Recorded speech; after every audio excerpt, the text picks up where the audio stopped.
Good evening and welcome to the Nightly News. It's episode 10 here on this Wednesday, October 2nd, 2024. And of course, I'm your host, Jason Nicanio, ready for another hour and a half of programming and very important information for you.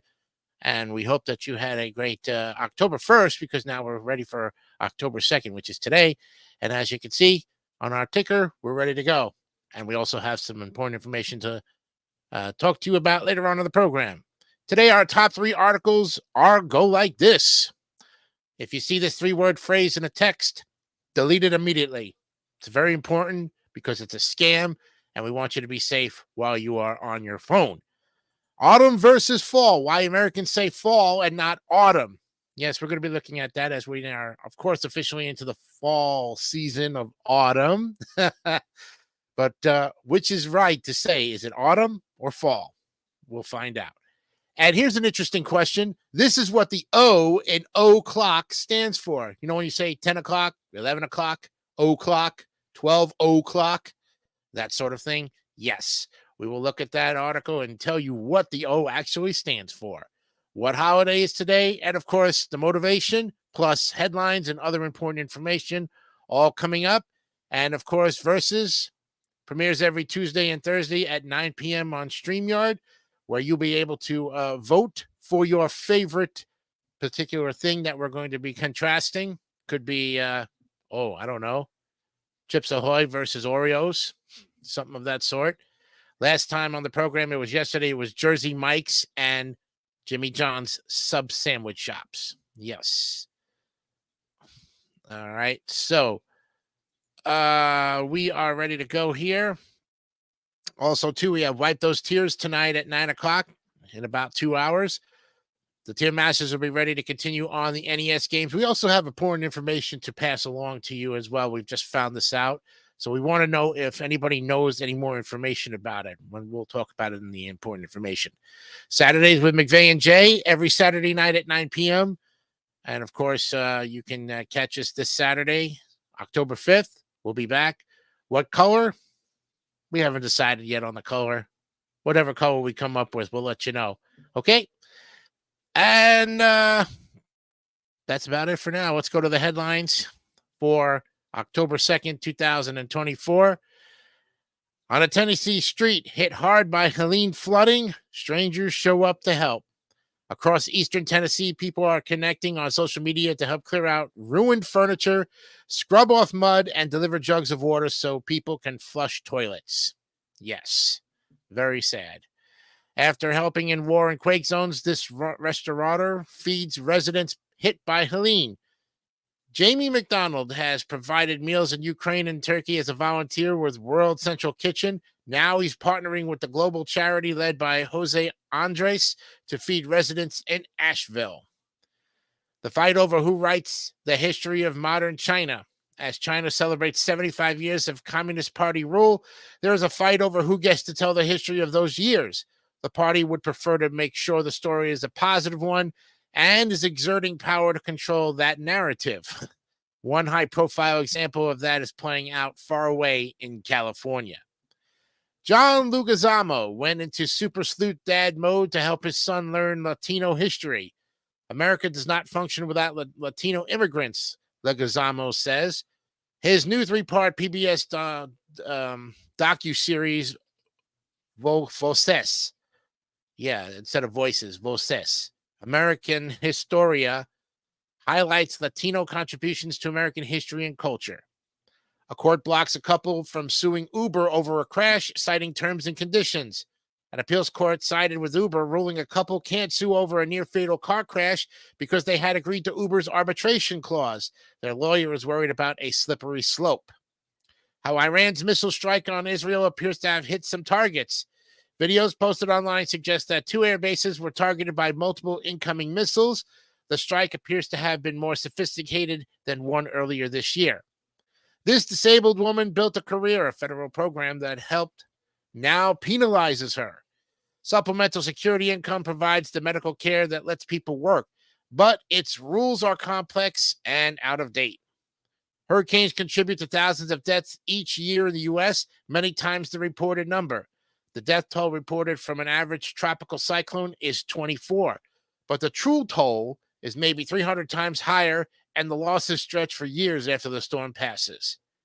Daniel Day-Lewis ends 7-year retirement to act in his son's film.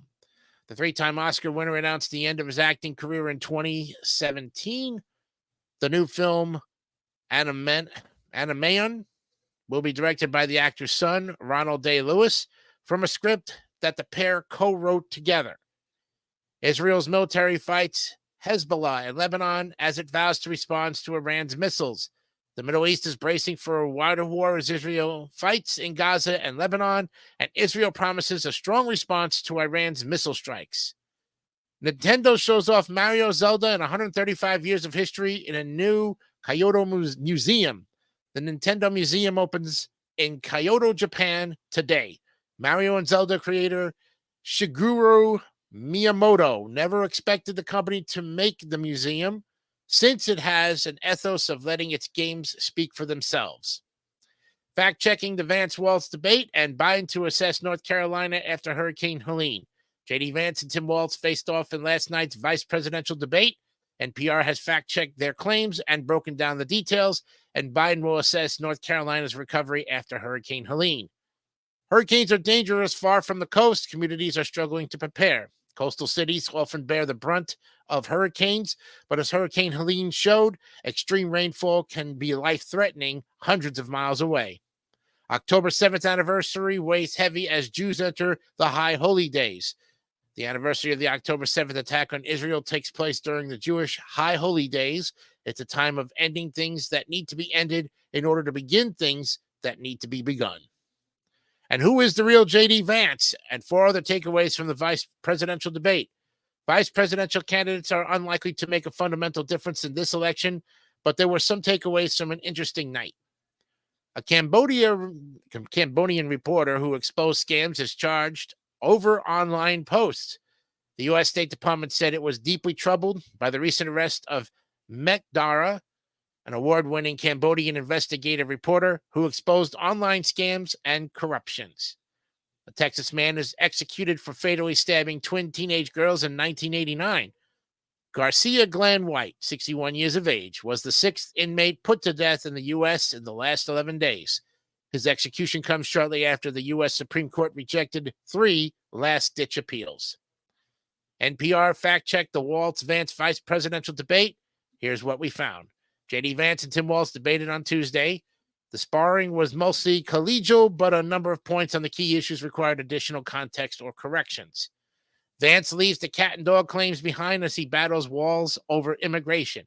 J.D. Vance spoke of workers and the impact of immigration, while Tim Walz decried dehumanizing rhetoric. A damning non-answer. Vance refuses to say whether Trump lost in 2020 at debate.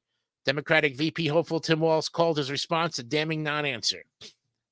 On the VP debate stage, 2 visions for policying in America are laid out. The disparate philosophies between Tim Walz and J.D. Vance on law and order and assuring public safety in the U.S. were on display in the presidential debate. And despite the candidates' differences, agree was buzzword on the VP debate stage. Tim Walz and J.D. Vance shook hands multiple times on the debate stage, and each spoke of several areas in which they agree with the other. Here are some examples, which if you watched it yesterday, you saw it. Now for some important information for you. There is Andrew Hocking. How you doing, buddy? We'll see you tonight. Okay. The important information I have for you. All right. First off, if you watched the debate yesterday, I watched it, the whole thing, on YouTube without commercial interruption, even though there was commercials. And I must say, this was the kind of debate you wanted to watch, even if it was only for the vice presidential race. Okay. This was a true debate between 2 differing people with different ideas and different things, but somehow they agreed on it. However, J.D. Vance still wiped the floor with Tim Walz, and I'll tell you why he wiped the floor with him. Because all Tim Walz could do was sit there twiddling his thumbs, looking around, nervous as a wrecking ball, and J.D. Vance didn't even have to prep for this. He is a good debater. He knows what he wants to say when he's up there. He defended the president and his running mate, and they attacked Kamala Harris. They didn't go after Waltz because Waltz has the toughest job of defending his running mate, who basically has done nothing for the last 3.5 years. If you've paid attention to the issues here, the Waltz and Harris campaign have done nothing to tell the American people what they want to do in the next 4 years. We have heard absolutely nothing. And without that, why are you voting for somebody who is not going to give you a plan of action? If she's going to give you the same thing from 4 years ago, you're basically voting for Obama like a second term. Okay? Nothing for nothing, everything for nothing. And nothing times nothing is nothing. Okay? Nothing is going to get done. We're going to have the same failed policies. More illegal immigrants are going to be coming into this country. Jobs are going to be lost. And we're going to be a socialist, communist country. Folks, get ready for it. And World War III is going to happen before you know it. So, like I said before, at the beginning of this series, when we came back on the air back a month ago, almost a month ago, on September 9th, when we started this whole thing, if you want what you have right now, what you are experiencing right now, if you want this to continue to 2028, then you go vote for Kamala Harris and Tim Waltz. And God willing, if they do change, which I know and won't change because that's what they do. They do nothing but take care of their little champagne toasting, caviar wishes, dreams, and all that other crap. Okay? You know, this has got to be ridiculously stupid if it's that. You know, I don't know what to tell you, because at that point, you need to understand that our country is going to be at risk here. We will risk losing our country. We will not have free elections, because then at that point, they want to get rid of the filibuster. They want to get rid of the Republican Party, and the Democrats want everybody to vote for them. And that's all you're going to have. You're not going to have choice. Folks, when you have choice, when you can make choices and pick the things you want that work best for you, fair markets, free markets, it's all there. You get it. And it works for you. Okay? Kamala Harris don't care about you. She don't care about me. She don't care about your mother, your father, your aunt, your uncle. Nobody. She does not care. She's heartless like Joe Biden is. Here's another point I want to bring up. These two scumbags, Biden and Harris, waited till today to go out to assess the damage of the hurricanes in North Carolina, Georgia, and the part of Florida. Why did you wait 5 days? Donald Trump was already out there on Friday before the weekend. Oh, I'm sorry. We have a big party to throw over the weekend with our elite friends. We don't care. We'll come out on Monday and give you our plan of action here. No, there's no waiting for it. A good president would go out there one day of or the next day and not wait 5 days later to do what Donald Trump just did. Okay, so now you people in Florida, who you know you're already going to vote for Trump, but you people in Georgia, you people in North Carolina, Donald Trump came to your rescue. Donald Trump is giving you internet, courtesy of Elon Musk. He's giving you what you need to recover. So if you didn't want to vote for Trump before this hurricane, I think this hurricane should put a thought brain in your process here, in your thinking. Come on, folks. Some people don't have anything right now because of the hurricanes. Some people don't have anything to go with except their lives. Yes, we all say material things can pretty much be, replaced. At this point, that's all they have. So, for Donald Trump to go out there and give these people what they need because they desperately need it, it's not a political stunt. Because that's what the liberal reporters want you to expect wants you to believe that he's going out there for to buy votes. No, folks. Donald Trump has a good heart in his body. Okay. Donald Trump cares about the people of the United States of America. And you treated him like shit. You nailed that guy to the cross.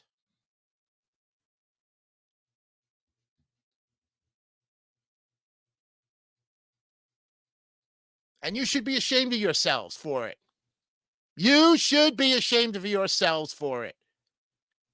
And now some of you who have nothing because of Mother Nature's wrath might want to think twice about casting that vote for Kamala Harris, because you will still get nothing if she is president. You're asking for relief, for something, for water, for food, for the very basic necessities. Why do you think you're not getting it from Kamala Harris and Joe Biden? Because they want this country to go into the pits. Why do you think the dock workers are striking? And that Kamala Harris and Joe Biden ain't doing anything except starting with the contractors because they want more money. They don't care if the economy loses $5 billion a day. They don't care if the economy tanks, because then they could say, oh, look at the price gouging. Look at all this stuff. Yeah. Folks, wake up. There is 35 days left to this election. 35 days, okay? This is some serious stuff. I said this 9-10 years ago when Obama was president for the second term. You'll get more of the same from this puke. And I said it, and it was all true.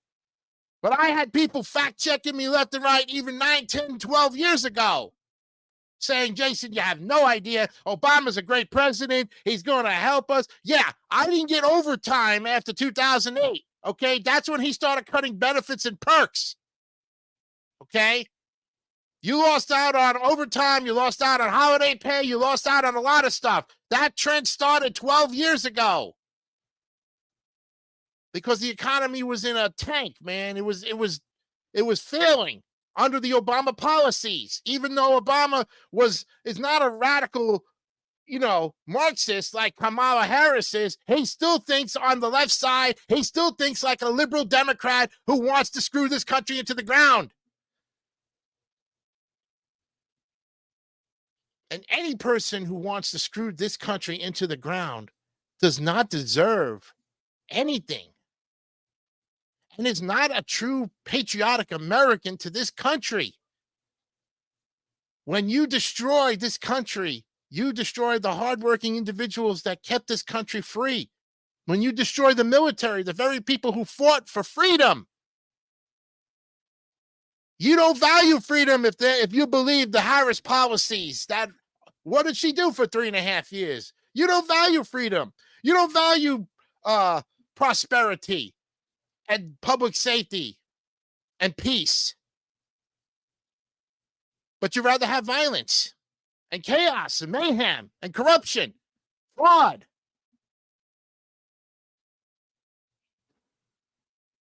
I don't know what else to tell you, folks. Oh, Jason, you're just blowing things out of proportion. Look, man, I am a true patriotic American, even if I never fought in any war or never went to go fight for my country. I was not drafted at any war at any time, but I went to college and I went and did something about it, okay? I took the responsibility for my life and gave back to public safety and services there. And I don't have to tell any goddamn troll on this fucking planet about that. That's none of your goddamn business. Now, for the other idiot on Monday who commented saying, oh, well, he's 49 and he's still living with his mom and he's a trash litter and he went from a trash litter to a DoorDasher. What kind of life is that? First of all, I'm not 49. I'll be turning 47 this coming Monday. Okay. Second of all, it's not a trash litter person. I was a Park Services custodial night shift person at Universal Studios. Okay. but I lost my job in 2021 and have been a DoorDasher and an Uber Eats driver for the last 3.5 years. So I still have held jobs. Okay. So if you're going to mock me with the life that I live, get your facts straightened out before you start typing with your little fat fingers there, idiots. You had your opportunity last Saturday to come on here and debate me on the issues there, trolls, and you didn't come. 45 minutes later? Really?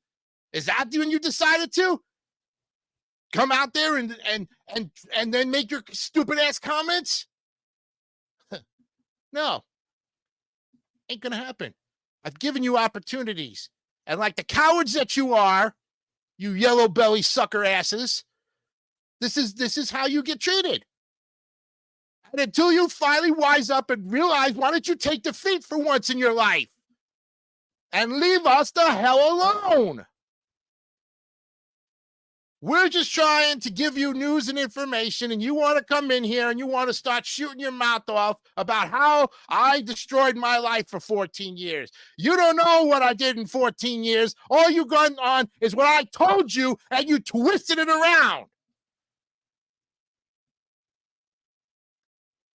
to make it sound like my life is so bad and that your life is so good. I don't care what any troll did for the last 14 or 20 years of their sorry ass lives. I do not care about you. What you should be focused on is the future of this country. Now, if you've got kids, you should be worried about what they're going to be doing in the next 5 to 10 years. If you've got grandparents, if you've got elderly people in your family that need taken care of, you need to consider these things. It's okay to ask for help. It's okay to be with family. There's nothing wrong with it. Why don't you try it out for once? Oh, I'm sorry. That's not really,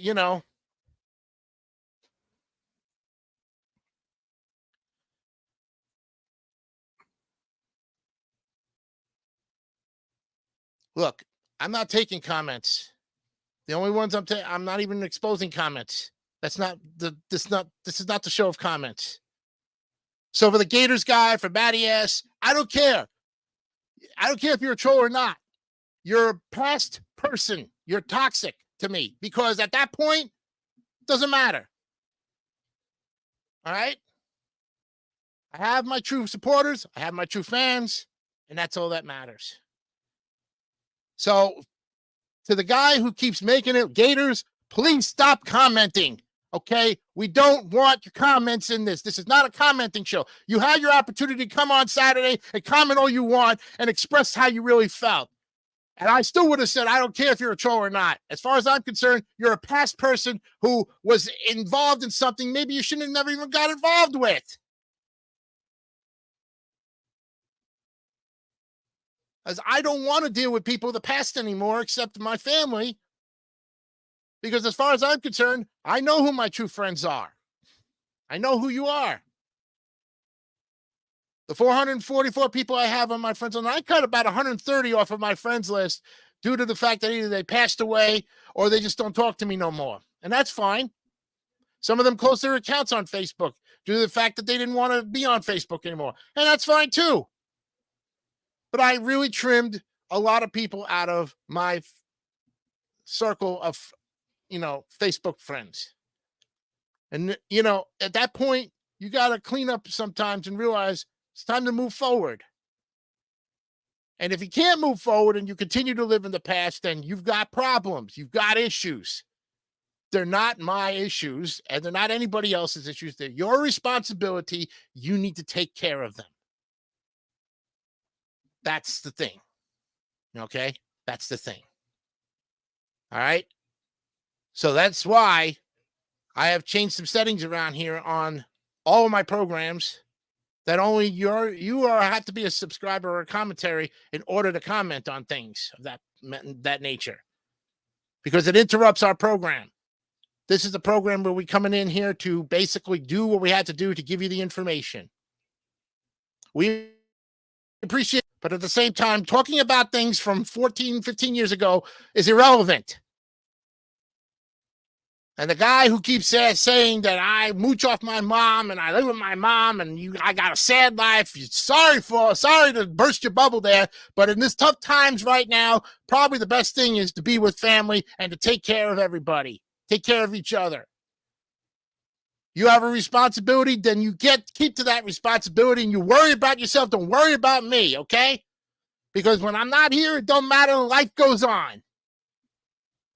Life goes on. And you gotta take care of yourself. And I have been taking care of myself, okay? Still, I've got tremendous support for the 37 and a half pounds that I have lost over the course of 45 weeks. That's a huge gap to keep that 37 pounds off. Yes, I've gained some of it, but I've also realized that my physique and my energy is still,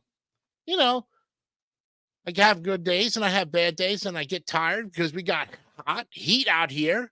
I do take naps frequently during the day and I try to rest my body and not overstress it. I'm trying not to overstress it right now. That's the point. But this is my 15-minute free-for-all because that's what I get. I get 15 minutes on my show to basically express myself. And in about 3 minutes, we'll go to break. And when we come back, we'll start our first article of the day and we'll take it from there. And don't forget to watch Wipe Those Tears tonight, 9 o'clock. Should be fun. First article of today will be, if you see this 3-word phrase in a text, delete it immediately. We'll be back with that first article and more of the nightly news right after this. Instant waxed shine as you dust. You've been hearing things like that for years. But is waxing all that instant when you only need to dust? Watch. With spray wax, you have all this rubbing. But there's no wax in N-Dust. It just coats your cloth with tiny beads that trap dust. You just wipe, and it brings back the shine. Use wax when you have to, sure. But every time you dust, use N-Dust. It gets rid of dust in half the time of waxing. Sausages. Dogs in search of the ideal snack. Sausages. What is that special treat? Sausages. We know they love to snitch a snack. We know they love to sneak a sausage, so... Sausages. That's it. Sausage-style snacks. Sausages. Made with meat, a hearty taste, a healthy chew, and voila, the ideal snack. Sausages. But what will we call them? Sausages. Doggy snacks? Sausages. Little saucies? Sausages. Sausages. New kennel ration, Snausages? Scrumptious sausage-style snacks for dogs. If you use an automatic toilet bowl cleaner that doesn't clean well enough or last long enough, it's like flushing your good money down the drain. Try my 2000 flushes. It has chlorine bleach, the same chemical used to keep swimming pools clean. It works the same way in your toilet bowl. And it works up to 4 months. It really does. With 2000 flushes, it's not your money that goes down the drain, it's the stains. So why buy anything else? Keebler presents the appealing taste of baked potato skins in a crunchy chip. Potato skins got baked potato appeal because they're made with potatoes and skins that are real. The Keebler Elves make potato skin snack chips with real potatoes and skins. Cheddar cheese and bacon, sour cream and chives, tasty baked potato. And they finally got barbecue flavor too. They're made with potatoes and skins that are real. Potato skins from Keebler, baked potato appeal.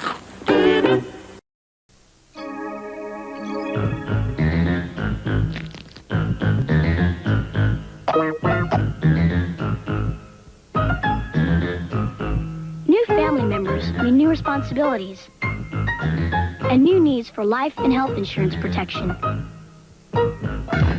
Why not drop in on your MetLife representative to help you figure out what's right for you and your family? Get Met. It pays. So what's it like up there? I mean, what do you eat?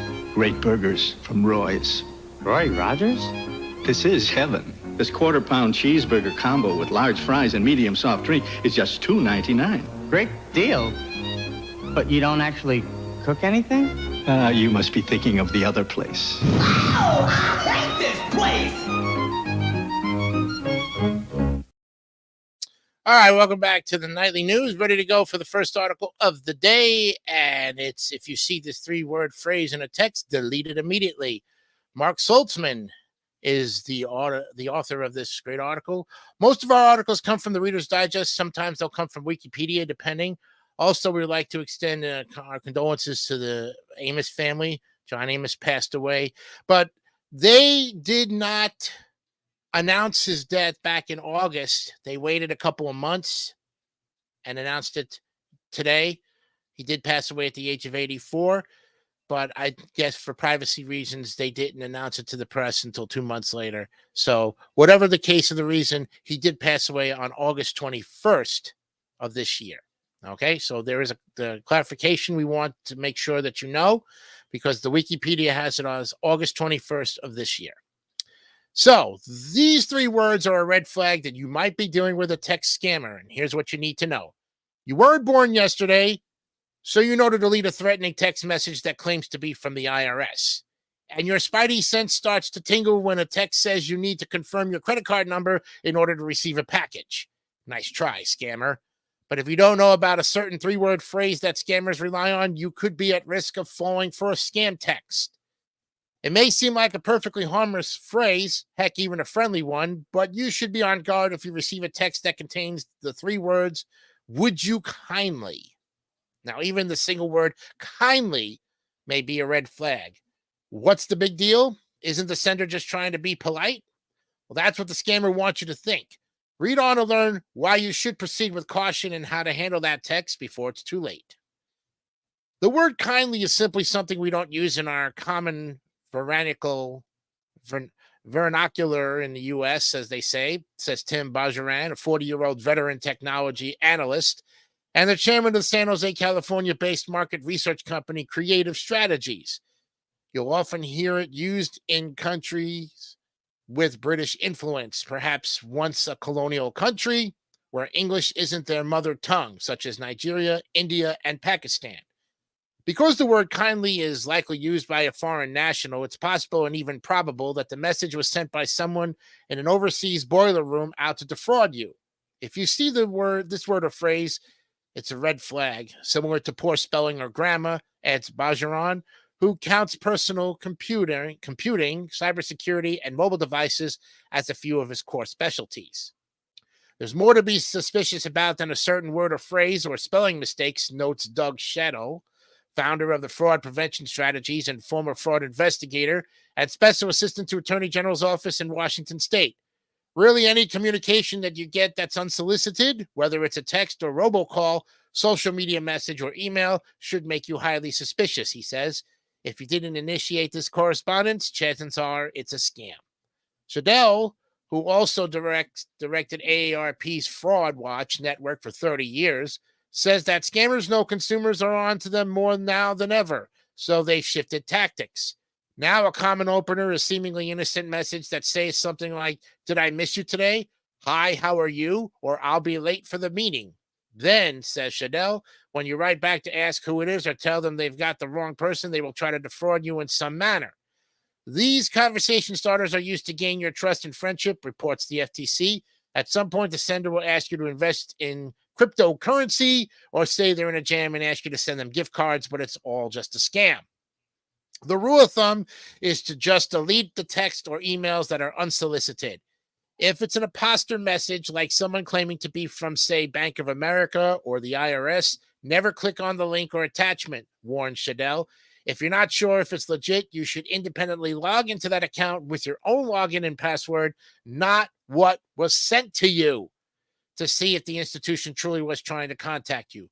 Or call the organization by using a published phone number to verify the message was legitimate.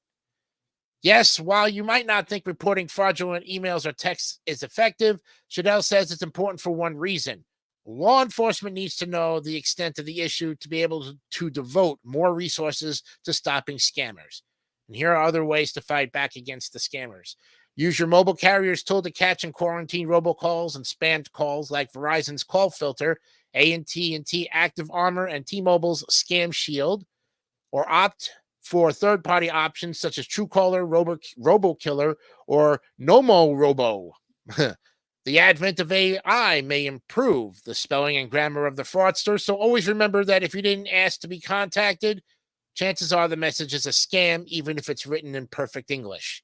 And don't fall for tempting offers. If the deal sounds too good to be true, it probably is. Use multi-factor authentication on your online accounts. This means you'll receive a one-time code via text or email that's required in order to log in. Reject any unsolicited advice or offers of help. And as many scammers pose as tech support, who will tell you they've detected a problem on your device and can walk you through fixing it.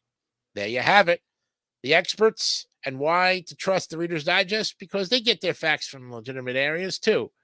Mark Saltzman is a profile tech writer and expert with one simple goal: to break down geek speak into street speak. As a freelance journalist since 1994, Mark has written nearly 10,000 articles and 17 books, including Apple Watch for Dummies and the upcoming Apple Vision Pro for Dummies. He's the host of Tech Impact on Bloomberg Television as well. Thank you, Mark. Great article as well, and we hope that you will have more great articles for us later on in the series as well. All right, next up, we're going to have autumn versus fall and why Americans say fall and not autumn. Yes, we'll give you the reasons as to why some say autumn and some say fall. More of the nightly news when we come back right after this. Today, a refresher course in sore throats. There's the one from smoking, the dry, tickly kind, the burning sore throat. Fortunately, there's great-tasting Luden's cough drops. Luden's help replace pain with pleasure. They quickly dissolve to coat irritated, inflamed tissue with soothing, cooling relief. So, for minor sore throat problems, get major relief from Luden's. TV20 setting a blockbuster of a season. And to keep up the spirit, we're joining forces with NBC to bring you Blockbusters, the hit game show that's sweeping the nation. Test your skills and see if you can follow the clues to come up with the right answers. Blockbusters, weekday mornings at 9:30, only on Coffee Stereo TV 20.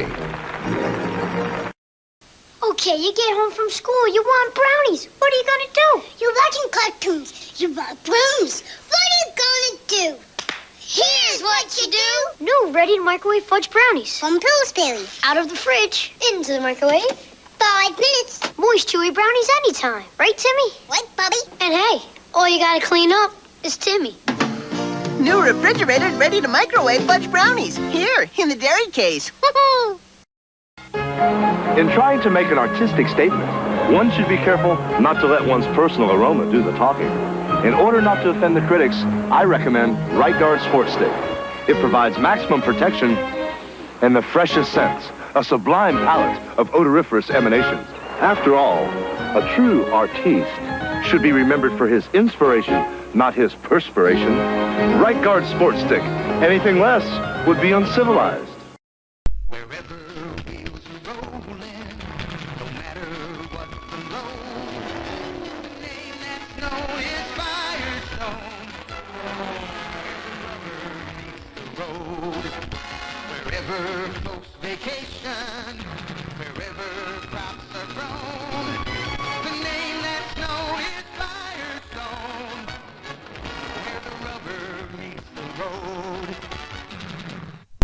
Okay, the way we see it, Serta's the new way to fall asleep. Counting sheep, the old way. Look, the Serta Perfect Sleeper. Supreme comfort, gets me to sleep fast. Counting sheep, slow, boring. Solution, you gotta be new, now, happening. Any suggestions? Gonna put you to sleep, gonna put you to sleep with the sheep, with the sleep, and there's no OP. Gonna put you to sleep with a sleep that's deep. Yo, gonna put you to sleep, gonna put you to sleep. Nightly news, and this is, of course, episode 10 on this October 2nd, 2024. Programming note for you, next, starting tomorrow and going until about next Wednesday, there will be no nightly news all of next week, and these 2 days, I have some visitors, family members coming into town. Of course, we still will have Wipe Those Tears. Versus will still be on. The Queen's New Yorker, The Legacy Show, all of those other programs will be available to you on Jay's All TV and Sports channel. So please do watch the programs. And, of course, for the Tier Masters tonight, we'll be on. And, of course, we'll be on next Wednesday as well. But I've got some family member coming in, want to spend some time with my birthday. So, you know, that's great for it. And I'm happy that they're coming in. So let's go ahead now to the next article, where autumn versus fall. Remember I said we were going to talk about some fall articles pertaining to it, not just Halloween articles. We'll get to those articles, of course, at the end of the month. But autumn versus fall. Why Americans say fall and not autumn? Emily DeNuzzo has written this article. And is it fall or autumn or both? Well, here's what to know about using autumn versus fall when talking about the season of pumpkin spice. The air gets crisp, the leaves start to turn, and we break out our cozy sweaters. Of course, we're talking about the first day of fall, also known as the season of pumpkin spice and everything nice.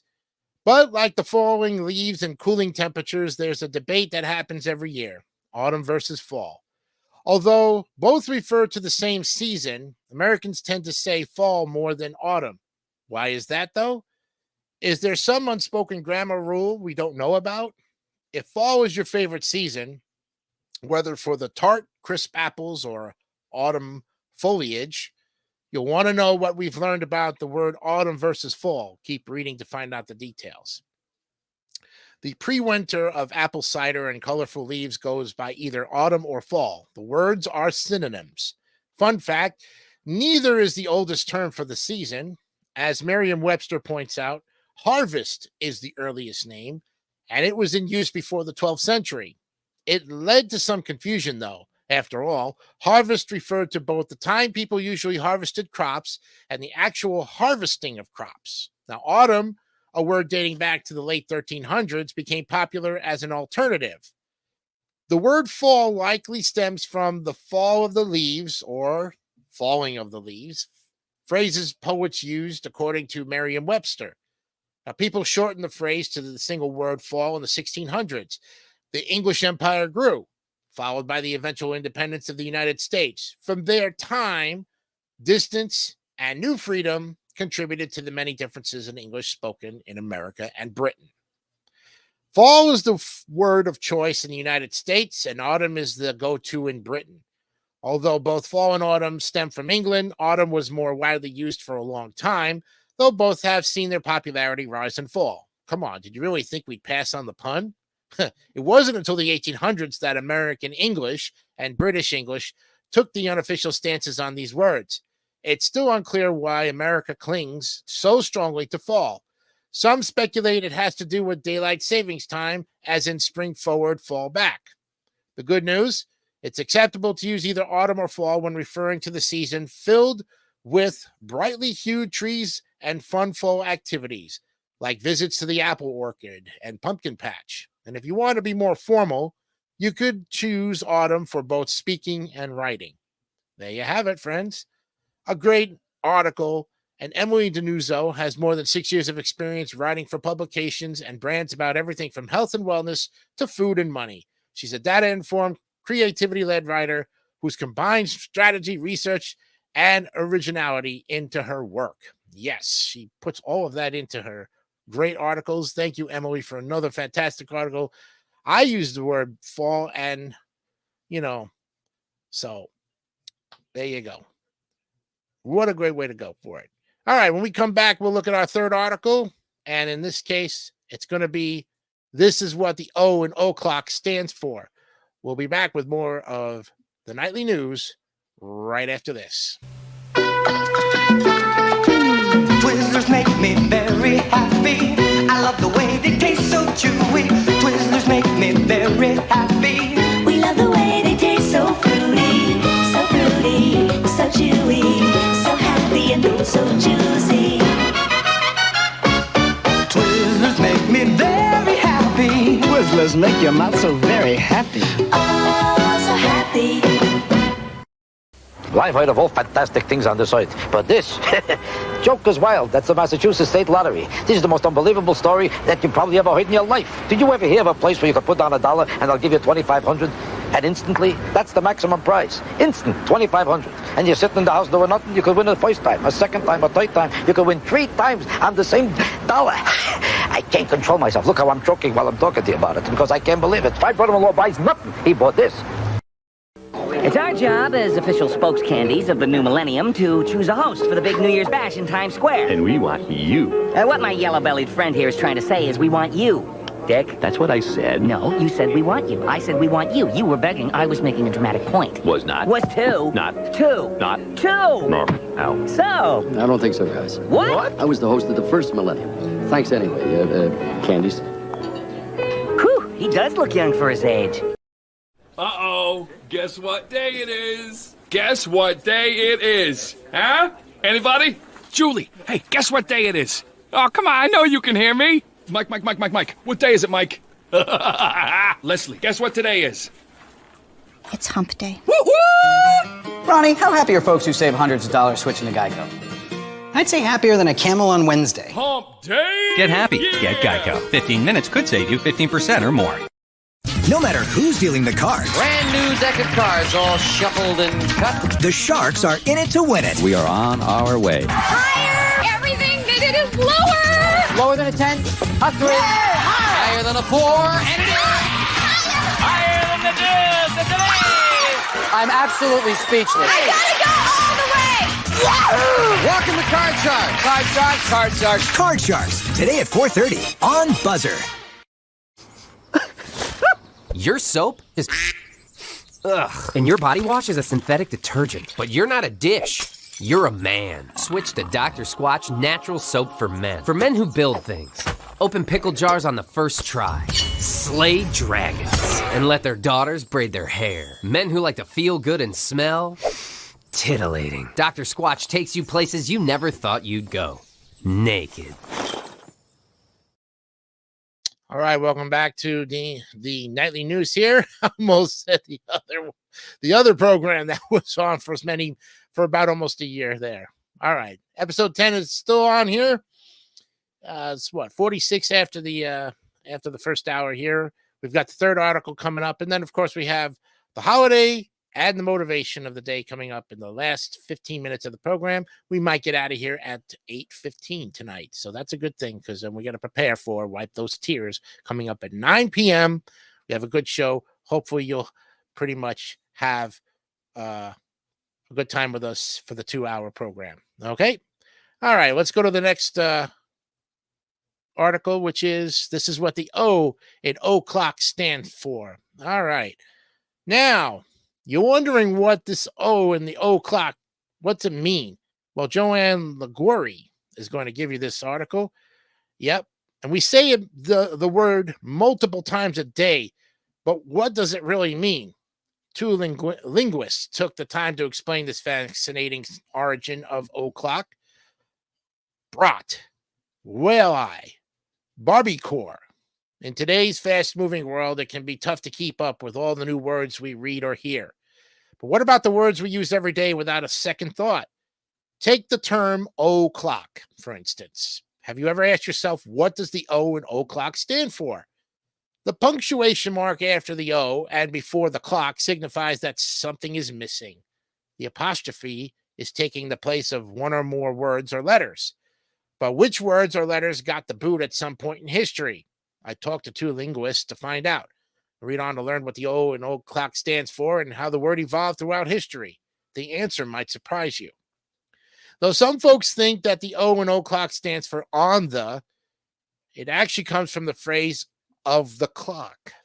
And when we use the word o'clock, we're saying that it's a particular hour according to the clock. For example, it's almost 4 o'clock, which means the same thing as it's almost 4 according to the clock.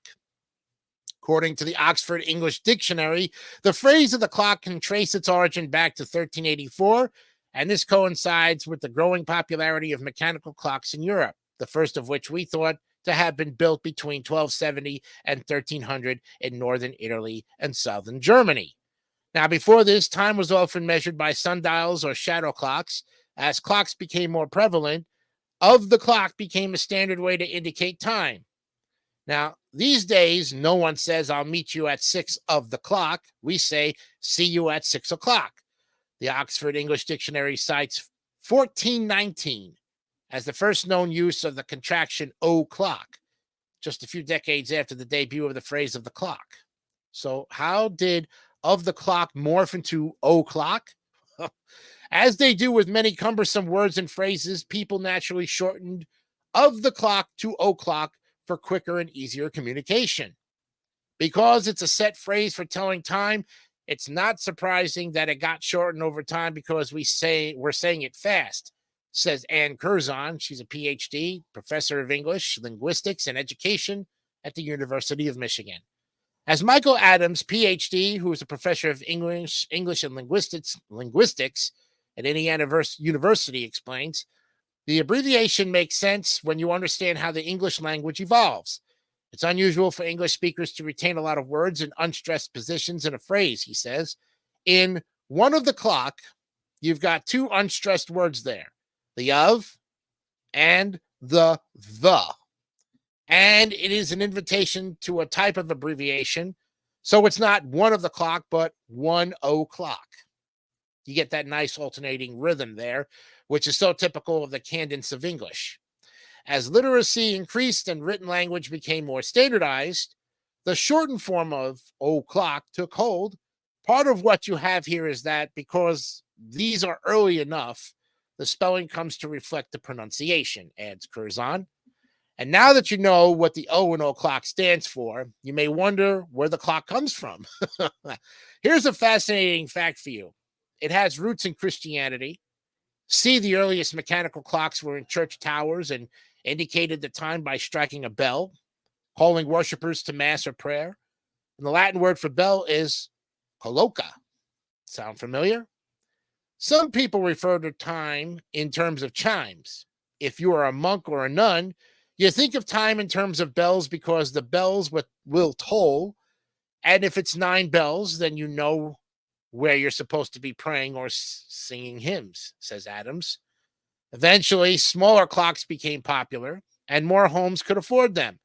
And many of those timepieces, grandfather clocks or spring run clocks, employed a bell that would chime on the quarter hour, half hour, or the hour, so the bell doesn't go away, says Adams. And the word bell for bell gets adopted for the thing that tells the time. And then suddenly we're using the word clock in English.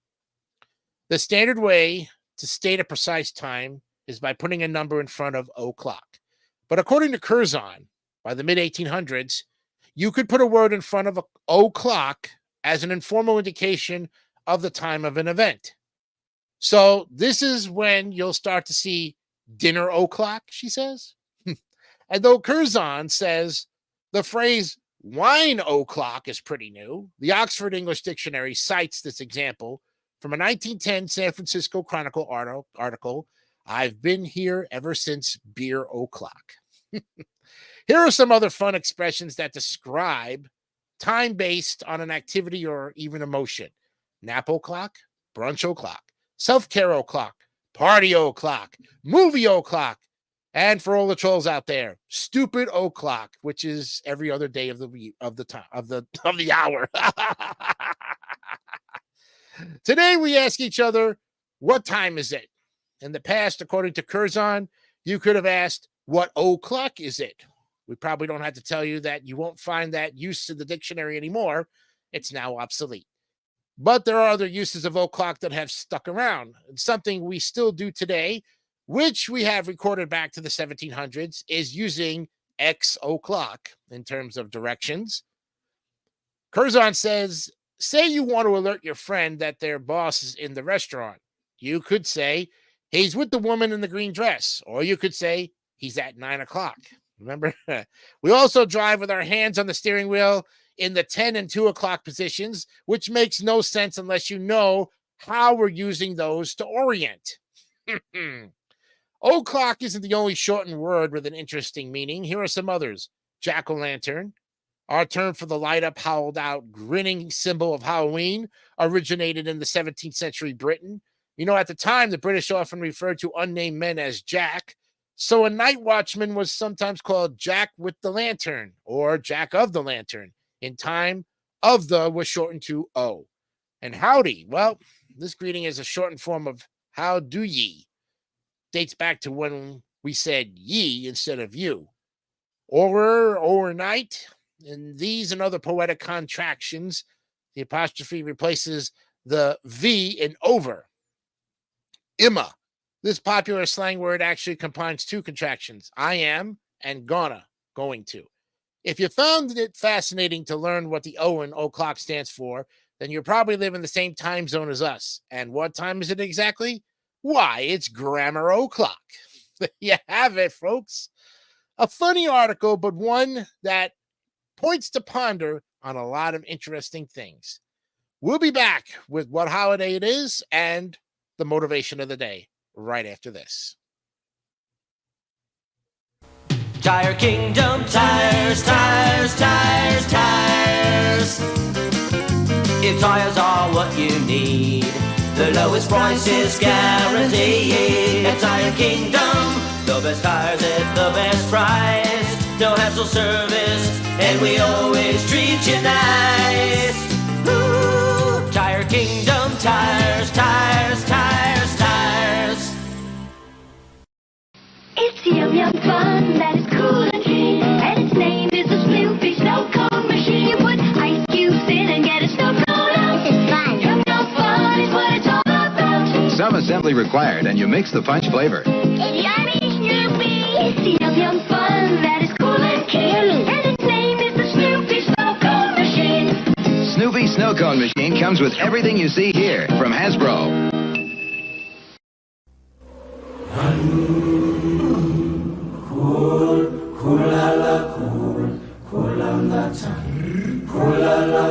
So refreshing. So cool. Peppermint. Winter green. So full of life savers.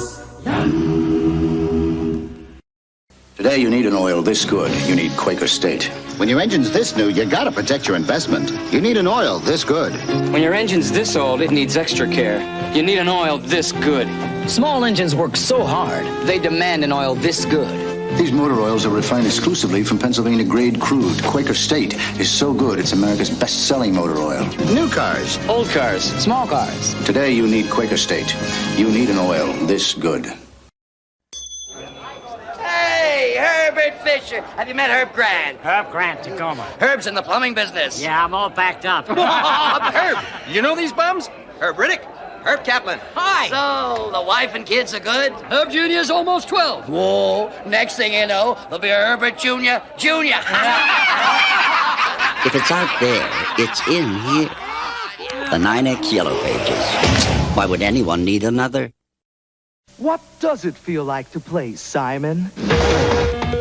You gotta look! Listen! Remember! You gotta react! Repeat the sounds and colors. Think fast! What does it feel like to play, Simon? Intense.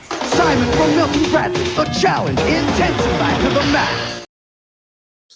All right, welcome back to the program here. We're getting out to the second half hour of our show. Actually, it's the third half hour of the program. We're ready now for the holiday of the day, and I actually dug up something. If you're a seafood lover as much as I am, however, if you're allergic to seafood, I advise not to even watch this because you could break out in a rash for some reason, so I'm giving you a heads up. Today is, one of the holidays is National Fried Scallops Day. Now, it's not deep fried scallops. It's just fried in like sauteed or in oil and situations of that. So October is a treasure trove of a month for celebrating seafood. And what better way to start the feast than celebrating National Fried Scallops Day on October 2nd? When cooked the right way, scallops become the perfect melt-in-your-mouth delicacy, taking you on a food ride of oceanic excellence. Scallops belong to the Pectinidae family, or mollusks. They can swim in the water by rapidly closing and opening their shells using a muscle, which is usually the most consumed part by humans. Scallops are enjoyed in a variety of ways, in soups, pasta, or sushi. But one of the most popular and loved scallops are the ones fried in butter and a mixture of herbs and other flavors. While all our attention will be on some delicious fried scallops this National Fried Scallops Day, did you know that it usually is oysters that tend to get all of the love whenever shellfish is being talked about? Yes, oysters are great, but scallops are pretty on par with them. Scallops have been around for a long time now, and they've been found in fossil forms that are as old as 300 million years. The marine bivalve mollusks come from the general family of the Pectinidae. Their cosmopolitanism means that they can be found in every ocean in the world, making them a good source for studying the science of oceans. Scallops are known to travel short distances, but they are also capable of traveling great distances by simply moving their shells rapidly on the ocean floor. Apart from their delicious meat, scallops are also appreciated and prized for their aesthetically colorful shells, and many vacationers and beach enthusiasts collect the shells to keep as prized possessions in their collections. Scallops started gaining popularity in the United States in the 19th century only as before that the food item wasn't considered to be the choice for many. When people started immigrating to the United States in the 1600s, they found the shores to be rich with food, ranging from shellfish to cod, and it was the latter that was harvested more. Clams, lobsters, shrimps, and oysters were the most popular of the shellfish, while mussels and scallops were not a favorite due to their unconventional sweet flavors. However, as more and more people came to America, scallops recipes started evolving, and by the 1920s, the food item had become a staple in American households and on restaurant menus. People enjoyed it by sauteing it and frying it in butter. Many also liked it baked, stuffed, and pickled. So here's the timeline. Starts 300 million years ago as fossilized scallops, goes to 1846 to the 1920s and 30s, and finally the 1950s, they finally show up in the French restaurants, and then from there on, well, it's all uphill for the scallops as more and more people enjoy the taste and have it any way they like. Just don't overcook them. All right. So, what are you going to do today? You're going to fry some scallops in one of the simplest dishes out there, but it does require a certain level of cooking experience to prepare it properly. It's very easy to overcook it, and if you do that, you will have scallops that are rubbery and chewy to eat. It's like chewing on a rubber tire. Perfectly cooked scallops simply melt in your mouth, so try your hand at frying some scallops. And you may have tried fried scallops from a 5-star restaurant, but have you tried one at a good clam shack? Oftentimes, the fried scallops being served at such places come from freshly caught produce, so the flavors will hit differently in the best way possible. Fried scallops are a classic in their own right. The dish's versatility also means that it goes great with many other food recipes. Try your hand at pasta or soup with scallops as the star of the dish. Here's 5 facts about scallops that will blow your mind. Well, the rings on a scallop shell point to its age, with a ring being added for each year of its life. A scallop shell will always remain partially open, unlike oysters or mussels. Scallop shells are a symbol of birth in Christianity and Greek mythology. And unlike their cousins like clams, scallops are one of the cleanest shellfish out there as their muscles do not filter water. And scallops have around 50 eyes around the edges of their shells, using them to detect light and movement around them. So why do we love National Fried Scallops Day? Well, scallops might have been underrated in the past, but today we celebrate them with full fanfare. Their amazing qualities relating to their biological features and movements are fodder for fascination and imagination. So much so that, apart from the food world, scallops have become an important part of religion, culture, art, and literature. And if humans won't understand the value of cosmopolitanism, then who will? Cosmopolitanism has been of immense benefit to many around the world, from experiencing new cultures and languages to getting exposed to newer perspectives. It has shown us how things are meant to be. Scallops, which are just one example of nature's cosmopolitanism, shows us how to adapt according to the environment we are in. And because scallops are found in every corner of the world, the ways you can enjoy them are countless. Have it in butter or with soup, pasta, or stew. The choices are endless, and there's something for everyone here. Yes, there is. Next time, it'll show up on Thursday, October 2nd, 2025. That's when National Scallops Day, Fried Scallops Day will show up. Yep. So hopefully you'll be able to enjoy some fried scallops or any kind of seafood, I would think. If you're allergic to scallops in general, we advise you do not eat them because that would be pretty bad for you. And we don't encourage you to eat anything you're allergic to, for that matter. We're just saying if you can't eat them, great. All right. But don't try something because it's the national holiday for that reason. We're just telling you that they have deemed today National Fried Scallop Day. Okay, now let's go to the motivation of the day, conclude this program so that we can enjoy Wipe Those Tears tonight at 9 p.m. Here we go. Today, Wednesday, October 2nd, 2024, Ralph Marston has this to say: the ability to imagine. Okay. Imagination is not a trivial thing. Give it the seriousness it deserves. And when you imagine, put time and effort into it. Imagine in specific detail with feeling, purpose, and depth. When you create, what you accomplish starts with what you imagine. To achieve excellence, begin by imagining all the particulars of the excellence you seek to reach. Your imagination can give you significant power over your thoughts, your perceptions, your actions, your life, and your world. Employ it responsibly, respectfully, soberly, and with the highest of expectations. A whole lot of failures are primarily failures of imagination, and every success rests firmly on the ability to imagine. There are infinite possibilities you have not yet considered. Activate fully your imagination and bring the best of them to life. Thank you, Ralph Marston, for a fantastic look at the Daily Motivator, which is here to conclude our program every step of the way. And, of course, to our scumbag troll who decided to come in tonight with 10 fake channels. Bravo. You really, you stupid idiot. You really think that you were, oh, my God. My only, like I said, my only regret to you is why didn't you come in on Saturday and troll us then when we had trolls? You know, if you're trying to prove to me that you are not part of the stupidity of what happened 14 years ago, I don't care. All right. Go about your business and leave us the frig alone. If you're not interested in these articles, why are you coming in here with fake channels, idiot? All right. I don't want your apology. I don't want your sympathy, and I don't care. And none of my friends care either. All right.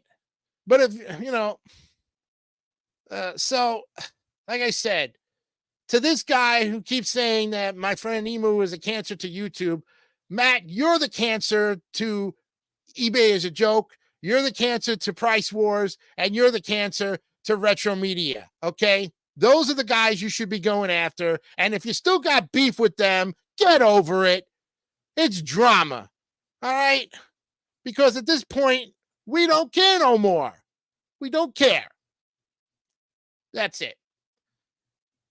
Be honest. Be real. Keep it simple, stupid. Kiss.